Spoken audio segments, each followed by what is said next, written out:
Uchinchi analitik guruh kationlari xususiy reaksiyalari va aralashmasi analizi mavzusiga doir kalsiy kationining xususiy reaksiyalari.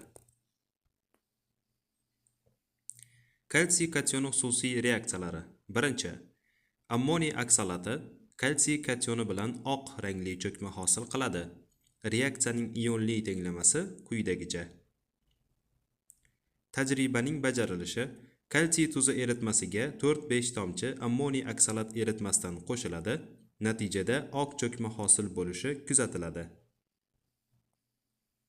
Ikkinchi, kaliy geksatsianoferrat 2 ya'ni sariq qon tuzi kalsiy ioni bilan ammoniy tuzlari ishtirokida oq rangli ammoniy kalsiy geksatsianoferrat 2 cho'kmasini hosil qiladi. Bu cho'kma sirka kislota ta'sirida eriydi. Reaksiyaning ionli tenglamasi quyida keltirilgan. Ushbu reaksiyani kalsiy kationini bo'lib analiz qilishda va uni bariy va stronsiy ionlaridan ajratishda ishlatish mumkin. Tajribaning bajarilishi: 2 tomchi kalsiy xlorid eritmasiga 2 tomchi ammoniy xloridi va 5 tomchi sariq qon tuzi eritmasi qo'shib isitiladi. Isitilgan eritmada oq cho'kma hosil bo'ladi. Uchinchi, sulfat kislota bilan kalsiy kationi oq rangli cho'kma hosil qiladi. Reaksiyaning ionli tenglamasi quyida keltirilgan. Tajribaning bajarilishi: 2-3 tomchi kalsiy tuzi eritmasiga 3-4 tomchi sulfat kislotaning 2 normalli eritmasi tomiziladi. Hosil bo'lgan cho'kmani 3 qismga bo'lib, nitrat, xlorid va sirka kislotalarida eruvchanligini tekshirib ko'rish mumkin.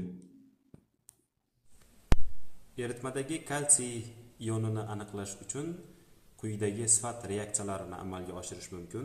Birinchi, probirkaga oz miqdorda kalsiy xlorid tuzi eritmasidan quyamiz.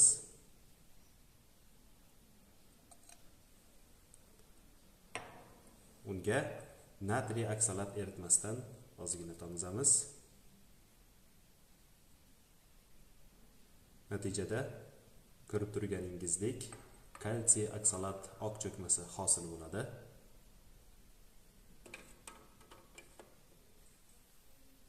Ikkinchi tajriba. Bunda probirkaga kalsiy xlorid tuzi eritmasidan quyib, uning ustiga sariq qon tuzi eritmasi va ammoniy xlorid tuzi eritmasidan quyiladi. Ushbu eritmani cho'kma hosil bo'lguncha suv hammomi yoki uroterapin yordamida qizdiriladi. Ushbu eritmani qizdirish uchun avvalo uni probirka qisqichga o'rnatiladi.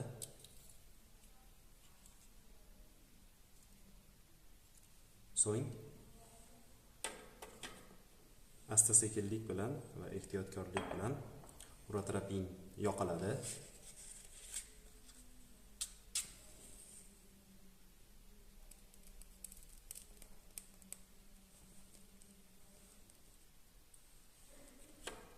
Va cho'kma hosil bo'lguncha eritma asta-sekinlik bilan qizdiriladi. Qizdirish jarayonida juda ham ehtiyot bo'lish zarur. Qizdirish natijasida ko'rib turganingizdek kalsiy ammoniy geksatsianoferrat 2 oq cho'kmasi hosil bo'ladi. Bu ham eritmada kalsiy ionlari borligidan dalolat beradi. Tajriba tugagach, ya'ni cho'kma hosil bo'lish kuzatilgach, olov o'chiriladi. Uchinchi tajriba. Bunda probirkaga kalsiy xlorid tuzi eritmasidan quyilib, unga guruh reagenti bo'lgan 2 normalli sulfat kislota eritmasidan biroz quyiladi.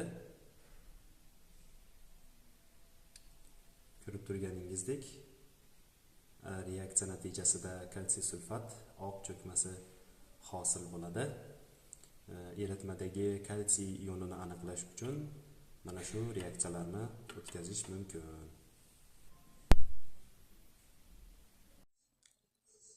Yuqorida o'tkazilgan tajribalarni tegishli tartibda daftaringizga yozing.